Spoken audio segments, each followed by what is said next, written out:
Haberdar ey Azerbaycan, şehit oldu benim bağım. Haberdar ey Azerbaycan, şehit oldu benim atam. Şehit oldu benim atam. Gözüm yaşdır ey qəmdir, Gözüm yaşdır ey qəmdir, şehidim iftiharım sen. Oğul derdim bir alemdir, şehidim iftiharım sen. Şehidim iftiharım sen. Günüm gündən yaman oldu, gəlerdin kaş evə qardaş. Sənə həsrət qalıb qəlbi, biləydin kaş, biləydin kaş. Yenə mən qəbrinə gəldim, gözümdən heç dayanmaz yaş. Anan ağlar edər fəryad, sən idin tək ona sirdaş. Sen idin tək ona sirdaş. ona sirdaş ay qalar. Gözüm yaşdır ey qəmdir, şehidim iftiharım sen. Oğul derdim bir alemdir, şehidim iftiharım sen. Şehidim iftiharım sen.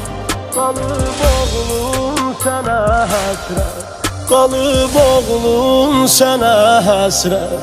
Hüseyn söylər atam ağlar, olar məzlum atasız qız. Kızın sensiz ürək dağlar. Atan bir ayrı alemdir, sənə gizlində yasaqlar. Anan əfqan edər sənsiz, deyir qardaşın ay qardaş. Deyir qardaşın ay qardaş. Deyir qardaşın ay qardaş. Gözüm yaşdır ey qəmdir, şehidim iftiharım sen.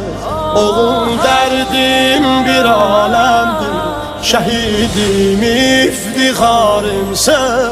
Şehidim iftiharım sen. İsterdin şehit olmak, isterdin şehit olmak.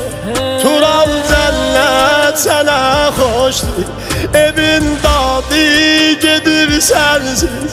Ocaq sönmüş evin boşdur, hələ ailət çəkər nalə. De ki nalə çəkər fəryad, deyər dözmür ürək sensiz. Yanar qəlbim aman eydən, yanar qəlbim aman eydən. Gözüm yaşdır ey qəmdir, şehidim iftiharım sen.